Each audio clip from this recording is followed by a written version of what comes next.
Welcome back to the Shower Thoughts podcast. My name is Brennan Renier. With me are my co-hosts Anthony Chan Yep, we're back at it. and Ethan Chang. What up, what up? And today we have a very special guest, Mr. Mark Wukas. Would you like to introduce yourself? I've been teaching for 19 years at New Trier, and I retire in June, and I still quite haven't come to grips with it yet. So you're still teaching? this is my last year, Anthony. Dang. What is the first thing you want to do once you retire? Finish my novel. Oh, really? Yeah. What's your about- novel about? I'm about 6 chapters into a Okay, so novel. no spoilers yet then. No, Save that sorry. for when it's finished. It kind of leaks every time you talk about it. So, Mm-hmm. So how long have you been teaching for? Well, not just at New Trier, but even before that. Oh, geez, that's a great question. And there's no short answer. When I got out of grad school, I was going to look, and I got my MA in English. I had worked for my college newspaper, so I thought I would get a job as a journalist. And there was an opening in English at my old high school. And because I knew everybody still, I talked to the rector and they hired me. So for 2 years, I taught English and history, and I coached track and cross country, which is what I did when I was at Quigley, which is now closed.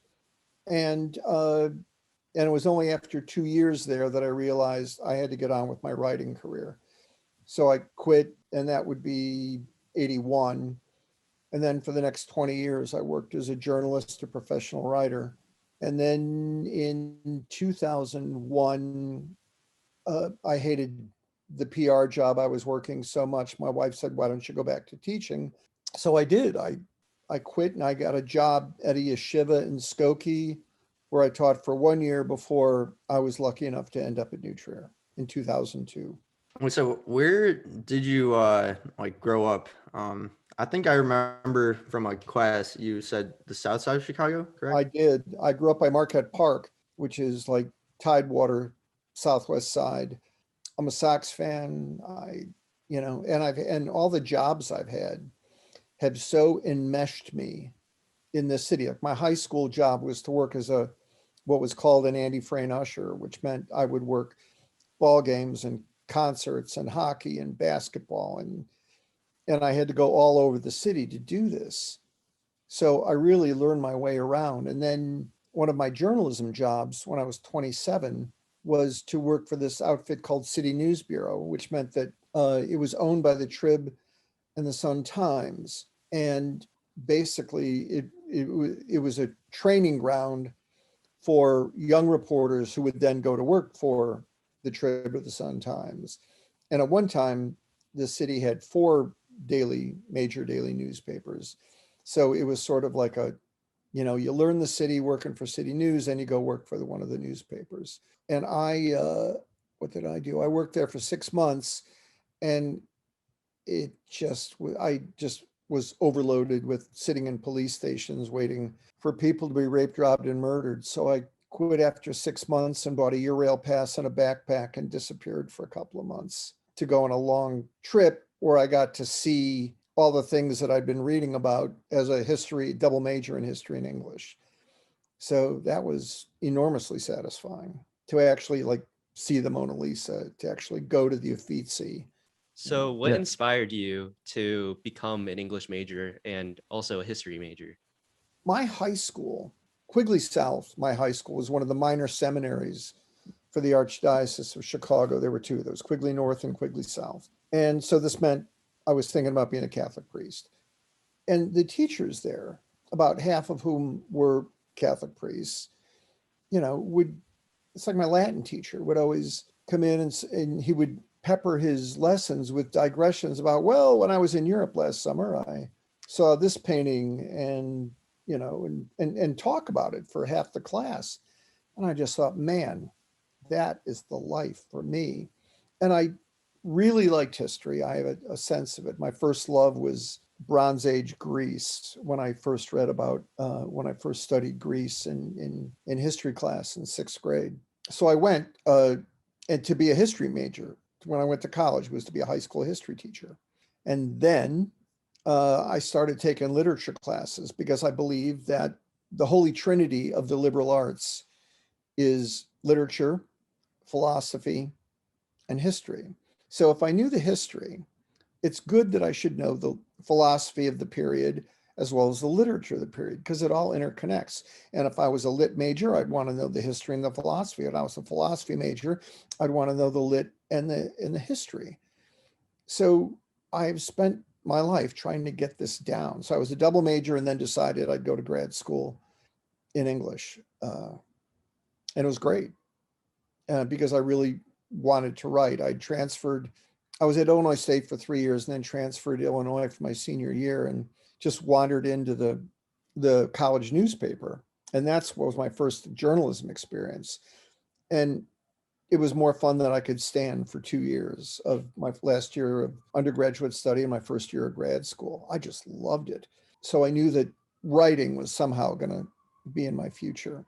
So that's where I ended up after grad school. I had an MA in English and wasn't sure what to do with it, but I've never taken a journalism course. I only worked for the college paper for 2 years, but that was enough. And when I would interview for journalism jobs, and this is kind of snobby of me to say so, but I would say, you've got all these journalism majors in here, and yeah, they know how to write an inverted pyramid paragraph, but I know something about the world, and I know something about history, and I know literature, and I understand, I get allusions and things like that my journalism major colleagues weren't getting. And so that's how I sold myself. And it worked for. Interesting to hear your perspective on like the liberal arts and English history.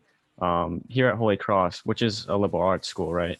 I started here as a English major, and that was like my goal, right? I was interested in history major and English, settled in English, and now I'm an ex-English major. I've switched to political science, and I kind of started with that same, like you were just talking about, like that excited feeling. I enjoyed English. I loved reading, and I loved history as well. So I just wanted to go into my interests. And then I saw, the students around me going into business and STEM and focus more on what actual jobs, they could get from those majors and those degrees, as opposed to just what they enjoy doing. Can I just ask if were you a 4-level guy at Nature? Yeah, AP Okay, that's 4 levels. another reason we never met. But I only teach 3s and 2s. But what made you want to be an English major? Didn't people try to talk you out of it at every turn? Right. Well, that's the thing. People did like make fun of it, right? And I think I have a running joke in my friend group that I can become a museum curator. That's the ideal job for an English major. Yeah. And I guess like at Nutria, right, it was always the subject I enjoyed the most and the one I excelled in the most, writing, reading, as opposed to math and science. So it just felt like a natural fit. Yeah, that's great. You are a man after my own heart. Now, what made you switch to poli-sci, which I still consider like a liberal arts education? Yeah, it's social science. It's a lot of analytical thinking and critical thinking rather, and a lot of reading and writing too. But I guess the pressure got to me a little bit, right? And looking at examples, right? Because my mom, who actually went to Holy Cross as well, was an English major, and she graduated from here with an English degree and ended up being a librarian and an unhappy librarian, and went back to school for a business degree, get an MBA. So I kind of looked at that, previous history and thought, well, do I want to end up going the same route, getting a degree that, won't necessarily help me in the long run? And I decided to switch to poli-sci. Gotcha. When I was in college, if you were a liberal arts major who didn't know what to do with your history or poli-sci or sociology or English or whatever degree, you went to law school. And now I'm finding that if you major in English or soc or poli-sci or whatever, you go to film school. So film school is now the new law school for your generation. But don't give up. That's interesting. Yeah. Poli-sci, what do you hope to do with it? Take the civil service exam, work for the State Department? Yeah, go? I don't know. I plan to spend next semester in Washington, D.C. and hopefully find an internship there and hopefully it's a fit wherever it is, either it's State Department or if it's with like a think tank or something, or actual like a political organization, we'll see. But I don't have like a specific plan going forward. That's just kind of like the next subject besides English that I really enjoy learning about. Hopefully that applies well to the real world, not just in the classroom, but Oh, especially these days. Good Lord. I yeah. mean, the turmoil that our country's in right now. And what a mess it is when you've got the loss of trust in journalism. Politicians can just say any old thing, and a lot of people are willing to believe it. The conservative political action, something or other, is meeting down in Orlando, and they wheeled in this golden statue of Trump. I don't know Mhm. if you saw that. And they're meeting down there, and Trump's going to speak to them tonight. And they are all in on perpetuating the lie that the 2020 election was stolen from him. And Yeah. people are believing this shit. I just, it's staggering that people are willing to do this. But, you know, you believe what you want to believe. And so, I mean, like you're saying, for better or for worse, right? Political science is definitely a hot button thing to be in right now. So absolutely. You can go, yeah. there's a lot of good that you can do. Do you sense, is there a service element in your, having going through the seminary like I did? I mean, Hmm. service was all that was beaten into us. So, one of the crises for me this year will be I stopped serving as a teacher. What am I going to do next? And I got to find something to do that'll keep me serving. Do you guys all feel that same sort of urge? I mean, New Trier, dedicate yourselves to the service of humanity. Yeah, for me personally, definitely the service part was a big aspect of my life. Like, I think it was the end of junior year or sophomore year, I began doing like social service like at least 4 times a week through the New Wow, Trier's great. What'd program. you do? What'd you do? I did like I worked at a soup kitchen in Chicago. I Cool. tutored kids in the city. I played basketball with disabled kids, and then I played basketball with kids in a foster home. So that That's was, awesome. yeah, it was really nice, and That is really, awesome. yeah, it really changed my perspective, and it like helped me realize that like service is like a big part of my life, and like especially being born in like the New Trier area, like I didn't choose to be blessed with this fortune. Like I very well could have been in someone else's position, like a less fortunate position, and so it's like I feel like it's my obligation to give back, and then that's why like it kind of inspired me to become a teacher. So, funnily enough, I actually went to Illinois State as a history major, trying to Oh my become a history God. teacher. Yeah, Really? yeah, funny coincidence. Yeah, and So you were hanging so out in Schrader Hall. yeah, yeah, actually, for real. So it was an amazing experience for sure. I don't go to Illinois State anymore, but I'm still trying to become a teacher. And you're going to teach what? Now I'm teaching math at Okay. University of Kansas. So you're doing STEM stuff Yeah, I is am. where you Yeah. want to go when you teach, you want to do STEM work. Good. Anthony, Yeah. blame So yourself. yeah, I mean, service is definitely a huge part of my life too. Part of the reason why I went into business, I'm a business major, specifically finance. I also minor in political science, but the reason why I went into business is because what I also want to do is start my own business.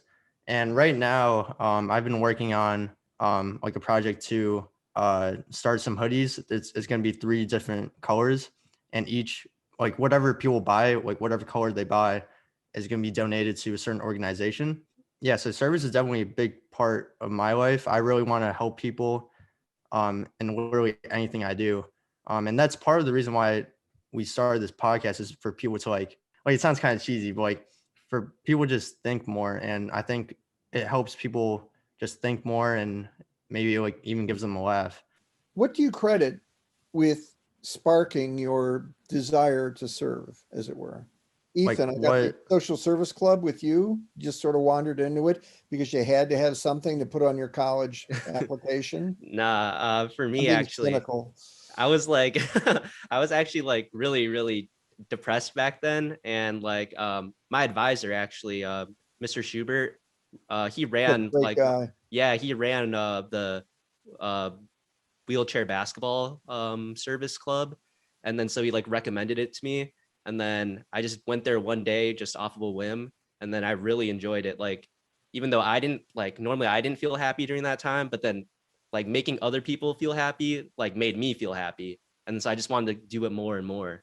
You know, you raise an interesting point. One of the questions I'll ask my students at some appropriate point is like, all right, how many of you want to be happy? You know, every hand shoots up. And I just tell you, you're all idiots because happiness is a byproduct. It's not a goal, you know? And I think, and you found that, Ethan, because you didn't go there to play basketball to be happy, but you found that you were through the action of doing something else. Happiness found you through that action. It's not like I want to grow up and maintain a steady high and, you know, just be happy all my life. It's a recipe for disaster because your expectations get totally out of whack. Brennan, what sparked your service? Yeah, so I mean, I know we were just talking about politics a minute ago, right? And Yeah, elected officials, right? There's also known as public servants. They're supposed to serve the public.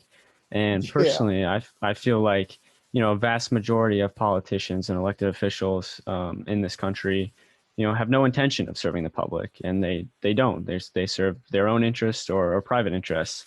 So obviously, a lot of people go into politics with that goal in mind of righting the wrongs in the system.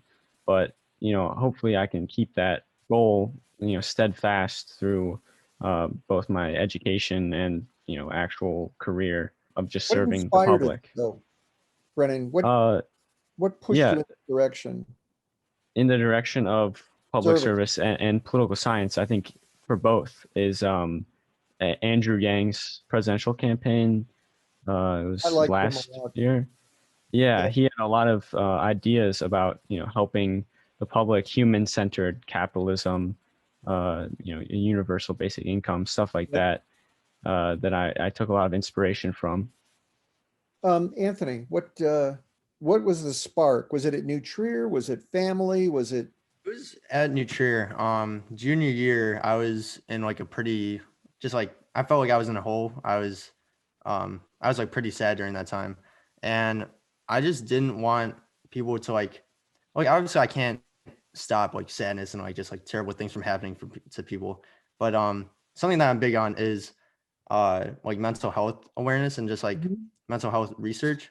Yeah, so junior year, I just like that's what kind of inspired me. It's like I want to help in any way I can, like whether it's just like donating to mental health research because like I felt that sadness pretty hard. So uh yeah, that's what sparked it. Do you guys think that, I don't want to say mental illness, but I'll say that depression is the 900-pound gorilla at New Trier?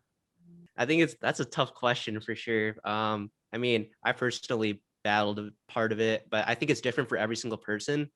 Like for me, uh, definitely people like Mr. Schubert and like really close friends like Brennan. And well, I didn't really know Anthony at the time, but like just having those people to support you really helped me out of it.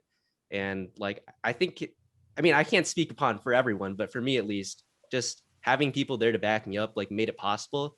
But at the time, like it literally does feel impossible to beat it. But you have to get support from other people. Ethan, what does that support look like? Is it something you asked for, or is it just the day-to-day camaraderie of being with your peeps? I think it's like the guys look out for me. Like I don't even have to ask for it. Like they know what's up. Like they could just feel it. Like they know something's up with me. They Yeah. ask, and then they would just ask, something you want to hang out or something. You want to grab food, and just. And Mr. Schubert was the one. Like I didn't even ask to like join a service club. He just saw that I was just in a funk, and he just asked Yeah. me like, I think this might help. That's how you know like those people are the real ones. Is they come to you. They can sense it in you. They know you well enough to know something's up, and then they help you get out of that rut. Yeah.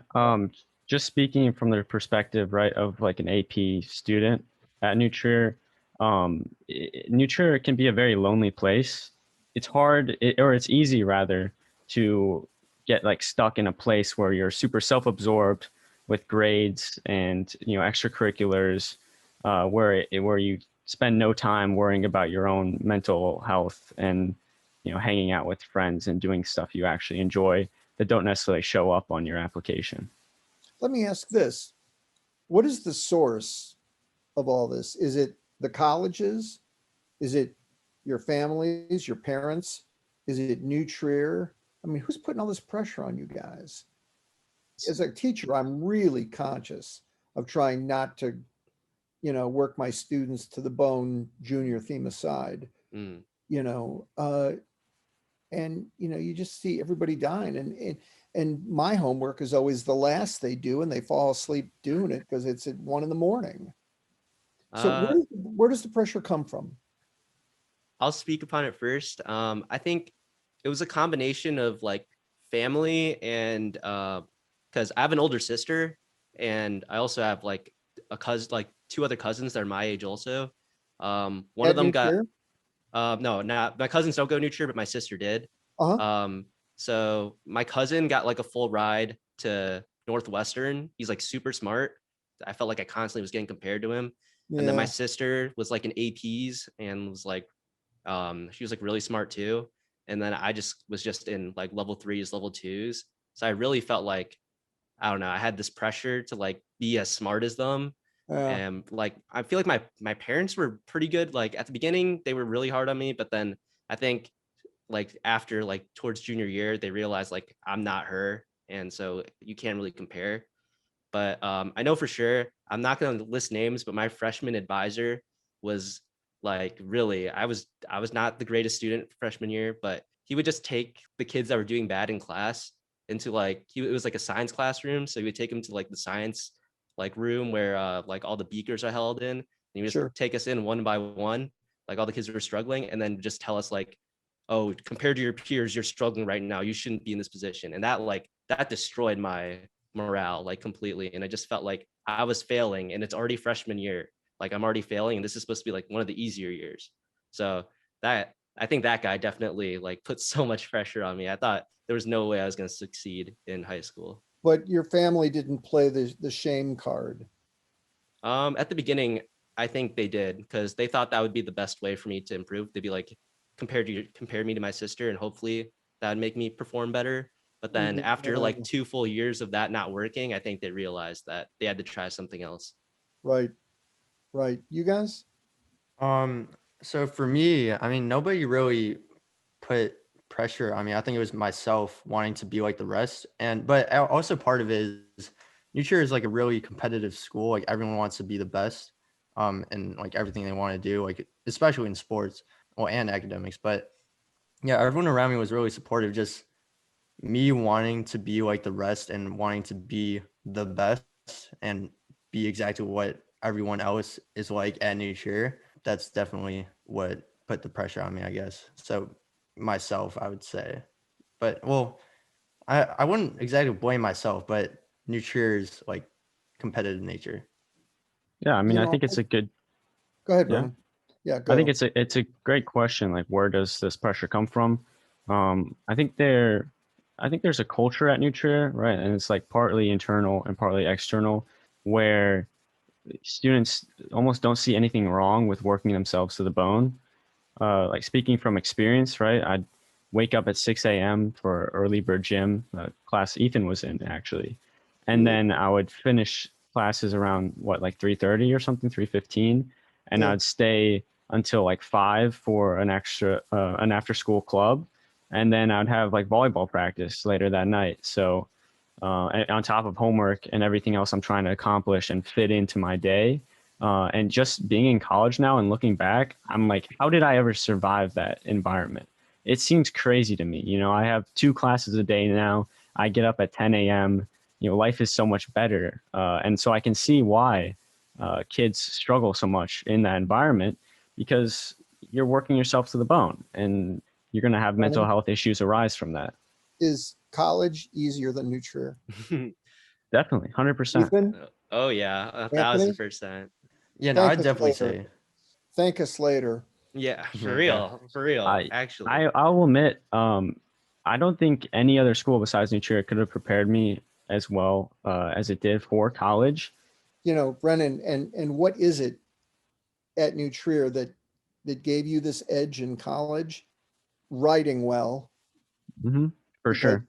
and being able to think critically, you Yeah. know, which There was not an English teacher that did not teach me how to be a better writer. Did not improve my writing skills, tremendously. yeah, and you don't get that. When I was in grad school at Illinois, I taught RET 105, which is the English 101 writing course that they make all freshmen take. And man, I was appalled by how badly the 20 students I had in my class were reading and writing. I mean, I thought, how'd you even make it into college? You are functionally illiterate. So at New Trier, which puts a big emphasis on writing, you're going to have a leg up, especially in the world. There's this one of my classmates at Illinois who has been a longtime journalist in the Chicago area. We always send each other like grammatical mistakes or style things to each other, and we've been doing this for years. That we find, how do you feel about this, that kind of thing. Yeah. And there's always a good laugh. I mean, we always get into it on the serial comma. I don't believe in it, and he does. So That's interesting, actually. My dad went to school for journalism. When I'm sending him my papers to look at and to edit for me, we're always having the same debates about like, well, is that the right use of the word? That's kind of a weird comma. Is that grammatically legal? yeah. And what'd your dad end up doing? He ended up being a freelance cartoonist. He did Cool. work. Yeah, yeah. He worked for different like firms editing for them, right? And he decided, he didn't like that at all. Wanted to pursue his dream of being, a cartoonist. So See, now I'm imagining, and I've never met your dad, obviously, but that you grew up in a household that was wildly creative mhm. and Oh, pretty loose in terms of allowing you to pursue whatever interests you wanted, you know? And Ethan, I'll bet you had to fight to be a history major.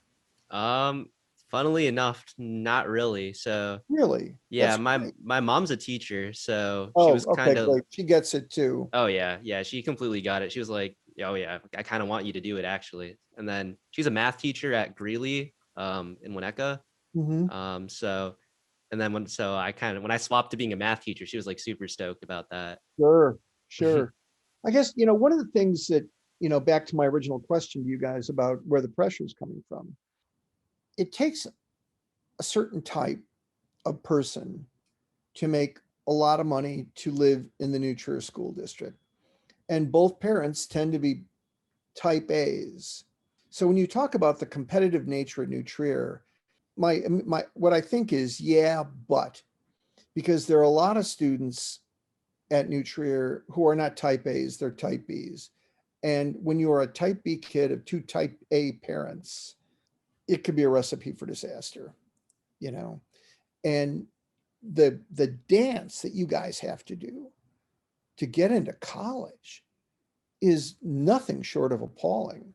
Oh, I got to go on this mission trip. I've got to go on, I need this internship. I need that social service. I need that athletics thing, whatever, to round out your resume. And it's like, part of me wants to blame the colleges for all this too. And you're right, New Trier can be competitive, but I found that most four-level students, no offense, Brennan, uh, were often wrong, but never in doubt, and you needed pretty sharp elbows to be in a four-level class at New Trier because your success depended on your classmates' failure. And there's no sense of community or working together that you see with, students who like, I don't understand this. Can you help me? Can't show any weakness if you're in a four-level class, or maybe I'm wrong about that. I only taught one four-level class in 19 years. No, I Go think ahead. you're hitting it, yeah, on the head because right in all these four-level classes, we're all applying to the same colleges, right? The same Ivy Leagues or similar schools. So there's almost this sense like there's no camaraderie to a degree. You outside the classroom, maybe you're friends with these people. And I don't really blame the students too much, because part of that is you have to spend so much time thinking about yourself and your own grades and your own performance in the class. It's hard to worry about your classmates and whether they're getting the subjects or they're struggling, because you're focused on making sure that your own performance doesn't sink in the process. How much sleep did you guys average per night? 3 to 4 hours. 3 to 4? Yeah. Wow. Anthony? I would get like 6 hours of sleep with no naps though. Ethan? I'm really messed up. So like sometimes I'd pull an all-nighter, and it's not because it was too much homework. It's just because I felt like pulling an all-nighter. I'm just really bad with that kind of stuff. And then some nights I'd like sleep for the entire day except for school. And then so it was really inconsistent. But I'd say on average, like probably a healthy 7, probably. Really? Now, how Yeah. much gaming did you guys do? A lot. I'm gonna be honest. It was unhealthily amounts. On the weekdays, I would do no gaming, but like weekends, that's when I would play some video Sure. games. Brennan? Yeah, no, I had a very dangerous combination of being like an extreme procrastinator while also trying to juggle, a huge schedule on top of playing video games a lot. And I didn't even factor sleep into my schedule most of the time. I'm like, all right, well, if I cut out a chunk of sleep in the morning, get up early at 4 or 5 a.m., I can finish that homework that's due the next morning. It was like a really bad cycle that I was in. Yeah. Being a procrastinator tells me that journalism is in your future, because you need the gun of time pointed at your temple to get things done. I remember starting papers in college at midnight the night before they were due and just writing all night. And Yeah. one thing I learned, because I could write pretty well, is that well-written bullshit carried me a lot further than the truth or the real thing. Yeah, you can get away with it, right? Yeah, you can get away with it. You don't get punished for having those bad habits if you're They a like good enough reading writer. what you're writing. Yeah. Well-written bullshit will take you further than the right thing written poorly. Now, Mark, I want to ask you, Sure. we hear a lot about how the journalism industry is dying, right, in It is. America. Well, it is and it isn't. What are your thoughts on that? I think newspapers are dying because of you guys. Our iPads, right? Smartphones Well, and no, the Google. the Google. No, I'll tell you. All right, newspapers first, then we'll talk about the Google. All right. Newspapers are dying because they rely on print advertising from local stores to reach readers, and people are switching from reading newspapers to reading things online, and a lot of the online stuff is free. You don't have to pay for a newspaper subscription. So newspapers are bleeding revenue right now. So when a guy like Jeff Bezos buys the Washington Post and is basically writing them blank checks, I was reading this morning how the Post newsroom has doubled in size since he bought it, because he wants reporters and he wants to do a great job covering the world, which is great, but they're not relying on advertising revenue itself. Everybody's getting their news online now. So all the advertising is shifting from newspapers, which people aren't reading. And with newspapers, it's a vicious cycle, because as they cut staff because they're not getting the same ad revenue, they're not putting out as good a product, not as many people reading it. So why advertise there? Go where people are looking, and that's the Google. But I think that the internet has not lived up to its promise. It is anarchy. And when you've got a newspaper, you're paying for the expertise of that newspaper to give you, it's politically slanted, sure. The Tribune was the Republican paper, the Sun-Times was the Democrat working man's paper. And so you rely on these people to, basically tell the truth if slightly slanted. And so with all this fake news shit that Trump started, people used to put faith in news organizations, and now they don't. Oh, that must be fake news because Trump disagrees with it. Bullshit. The other thing about the internet is that I liked it because it was egalitarian, but it has taken knowledge out of the hands of experts.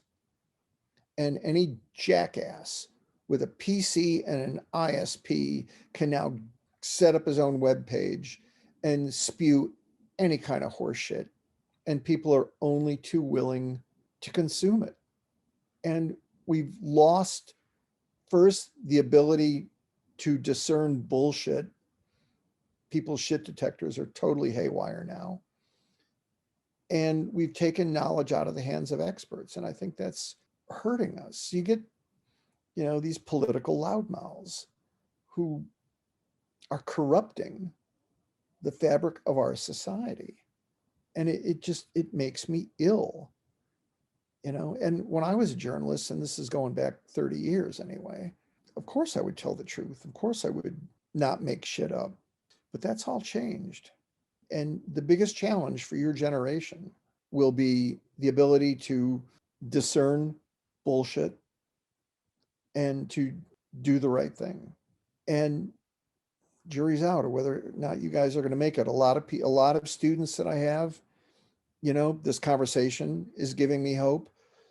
But the great unwashed out there, I mean, Trump during his election said, "I love uneducated voters." And he just said that at a rally because most of the people in that audience only had a high school education, and it wasn't New Trier. And so, their knowledge of US history is slippery. Like, we were founded as a Christian nation. No, we weren't. No, we weren't. But it fits their worldview. We're going to be, and it's not that you have to agree with everything I say. I love talking to rational conservatives, but it's the crazies on both the left and the right. So I don't know how you guys think about this stuff, but that's, from my end of the telescope, that's what it looks like. Now, what do you guys think about this stuff? I mean, when you look at it, it is your world now, not mine anymore. Yeah, I mean, we could just go down the list of problems that our generation is going to have to face, right? Climate change fake doesn't news. exist, though, just in case. Right. You must be reading some of that fake news then we're talking about. Yeah, no, I mean, I don't think there's any easy solution, right? I guess from our perspective, it's important to realize that not everyone went to New Trier, right? Not everyone grows up with parents that, value a good education and have the money to afford one. And like, we're all going to college. We all had the idea in our head since we were little that we're going to college. And it's, you just have to come to the realization that is not the entire population of this country by a long shot. So, Brennan, what percentage of high school seniors, the class of 2021, nationally, do you think are going to go to college? I'd say it's probably like, what, 30% maybe? A little lower, but Whoa. it's an appallingly low number. Right. And, the government talks about, college education should be free. That smacks of socialism, but actually it's a good idea, because if you look at what made this country great in the 20th century, it was all those guys who fought in World War II. And then when they came home, FDR actually had this plan, but they said that you went to, you did this for us. Now we're going to do something for you. You can go to college free. And my dad, it was called the GI Bill of Rights. And that's how my dad got to college. It's like all these guys from the city who never, ever would have had a chance to go to college otherwise, now have college paid for. Go. You can take yourself as far as you want to go. And it was all these gung-ho guys who survived the war now. And they're like, yeah. And so this boom in the 50s and 60s absolutely stemmed from doing that. Now imagine if, we had free college tuition now. Yes, taxes would have to go up. Everyone's screaming about socialism and liberals and all that kind of thing.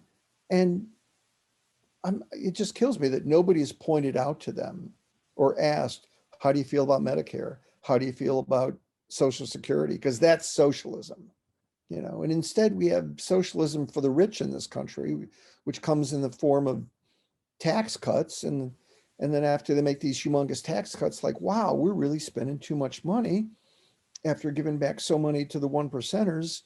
We're going to have to cut entitlement programs. So we need to reduce Social Security. We need to reduce government entitlement programs. Let's cut food stamps in half. Like, holy shit. And this bullshit of a trickle down economy, it doesn't trickle down. It doesn't. I don't know, I'm getting on my high horse here, and I don't mean to. But No, you raise some important points, right? Like even this pandemic, this situation, highlights the difference between like corporate socialism versus giving anything to the people, right? Giving anything back. All the large companies are getting bailouts and tax cuts, and then people are still waiting for their 1,400 from the government, just to survive, just to pay rent. A great point. When Trump rushed through those, or got those tax rebates, or not rebates, but tax cuts in 2017, nobody looked at the fine print. They will expire for people like you and me in a couple more years, but they're permanent for the mega wealthy. Further, what did all these business tax cuts do? They got this windfall of cash. Did they expand factories? Did they hire more workers? No, they bought back their stock. Anyway, I'm ready to go to the barricades. I keep thinking every generation. I really thought when I was a kid that my generation was going to make a difference. No, we're as bad as anybody. And I apologize for this shitstorm that we have left you on behalf of the baby boomers, Yeah, well, Mark, I want to ask you, and Anthony, feel free to jump in. On a previous episode of this podcast, we were talking about teachers and coaches. And Anthony actually he didn't mention you by name, but he said that the thing he appreciates about teachers the most is when they can incorporate their lessons and their teachings into real life, in real world scenarios.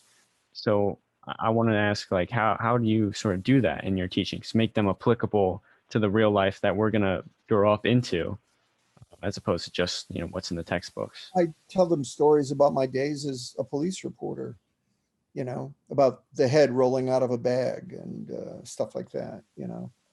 I was sent down to 29th and Canal, I think, and there's this grocery bag sitting on the corner all day.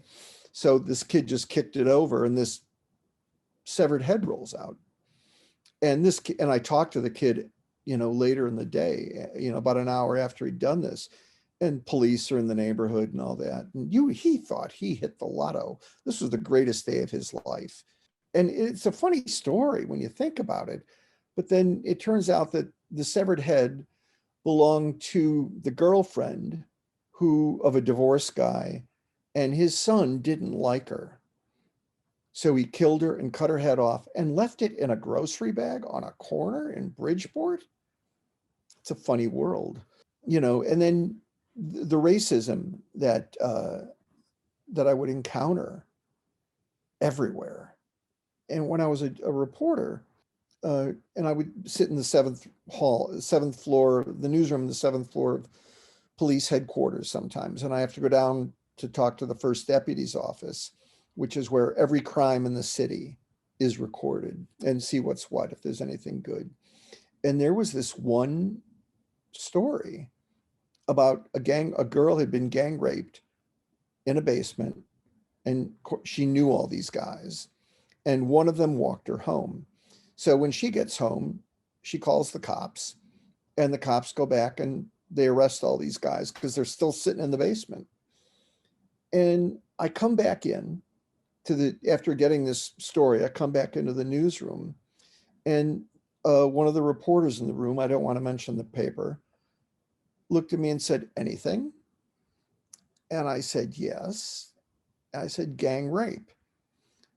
And he goes like this, which meant, "Were they black?" And I said, "Yes." Didn't care. Wasn't going to run in his paper. This sort of thing goes on all the time. Do And you it's just, feel, go ahead. sorry, do you feel like it's your duty almost to try to instill some sense of moral values in your students? I don't like to preach in class, and I hope, Anthony, that you didn't hear me do it too often over the 2 years that you were a student in my class. Students will say, well, who are you voting for? What do you think about this? And I turn it right back on, like, it doesn't matter what I think. This is your world. What do you think about it? And I don't care what people think, but I want to know why they think it.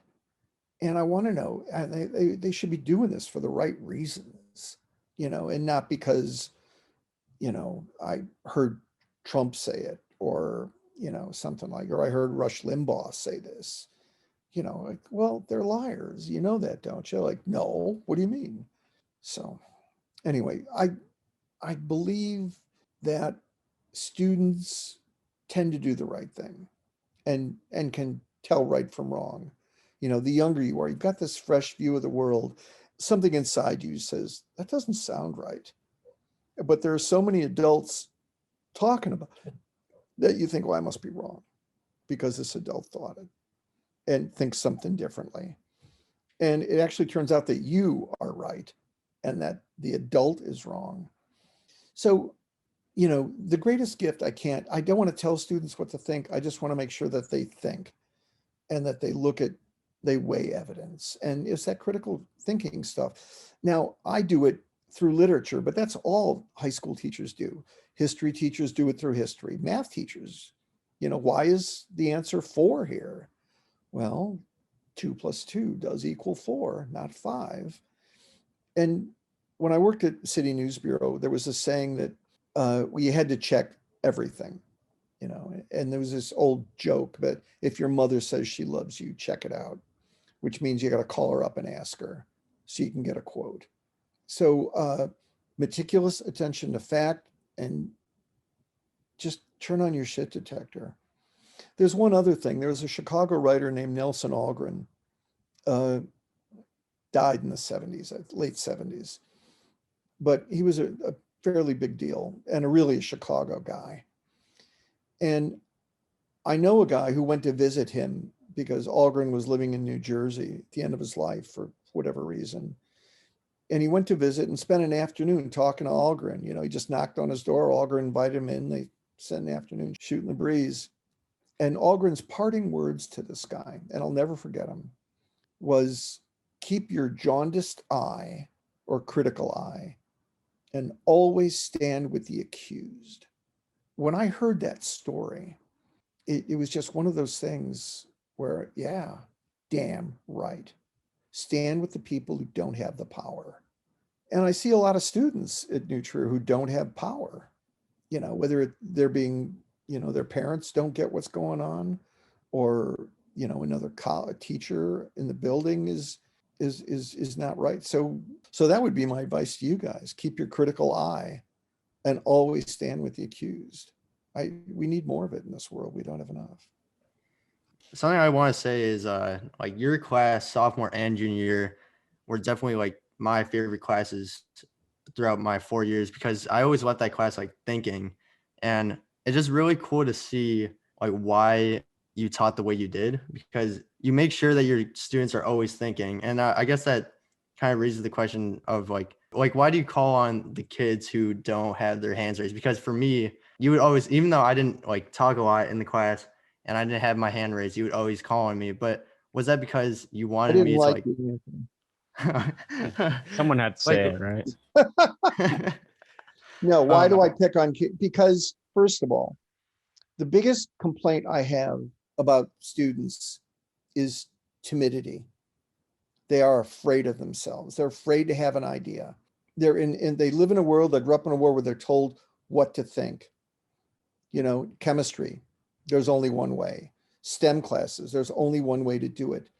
Even in history, there is just like this set of facts, and here are some ways you can look at it. But literature is the Wild West. You can say any damn thing and be right. There are no wrong answers in English, although some are better than others. And so I feel that the best gift that I can give any student is confidence in his and her own ideas. And there are so many students, especially at New Trier, who are afraid to speak up in class because they don't want to be wrong and look stupid in front of their peers. So when I would call on a kid in class, it's like, I didn't raise my hand, Mr. Wood. Like, I don't care what you think. You must have an opinion about this. And then they'll say something like, really, that's interesting. Validate everybody because it's true. Why do you think it? And then they're like, well, because of this, why? Like, what led you to that? What in the text? And it's a discipline of thinking. Like, what do you think? That's easy enough. Why do you think it? What are your reasons? What got you there? And then why do you think what you think, which is always textual evidence? And so when your bosses ask you, should we put a Starbucks on this corner? You can say, yeah, I think it's a great idea. I said, why do you think it? Well, it's a high traffic corner and there'll be a lot of people going by and it'll mean a lot of business. Like, why do you think what you think? Like, well, it's next to an L station. There's a laundromat there. There's just whatever. And if you can give your boss a well-reasoned answer like that, you're going to be promoted quickly. So I think that, to give confidence, there's a senior right now who last year, she was so shy. It was painful. And I'd pick on her, the way I picked on you, Anthony. And she got more uncomfortable with it. And then finally, she kind of got the hang of things. And when I rearranged seats, at one point, I put 3 morons around her. And these were like the anti-intellectual guys. And I said to her, I put these guys here. I want you to make them smarter. On one level, it is entirely inappropriate to say anything like that. But everybody laughed. And the truth of the matter is I was right, that they did need her to pick up their game in class. And she just thought it was so rude, but so obviously right. So now I just got a note from her that she got into the college she wanted to go to and reminded me of that story. And I thought it was pretty funny, and I had another student who's now a college freshman. When she asked me to write her college rec, she said, just look what I suffered under your relentless bullying in class. And, she was kind of joking when she said it, but I did work her pretty hard because I thought she had more to offer than she was given. So it's not as hard as it looks to have an opinion and offer an opinion and to be confident in yourselves. I just see so little of that in the students. Everybody's scared shitless because nobody wants to be wrong because it's fucking New Trier. Get a grip. So Mark, I gotta ask you a question about from my peers that I've had you as a teacher. They really like your teaching style and it's like really memorable. Like, for example, you picking on them. Only because I swear a lot. Yeah, that too. So like, how did you refine your teaching style? Like, did you right out the gate feel like you're gonna do this, and this, or was it trial and error? Not remotely. My first year teaching at New Trier in the August of 2002, I had 3 sections of sophomores and I was an instructional aide in 2 other sophomore classes.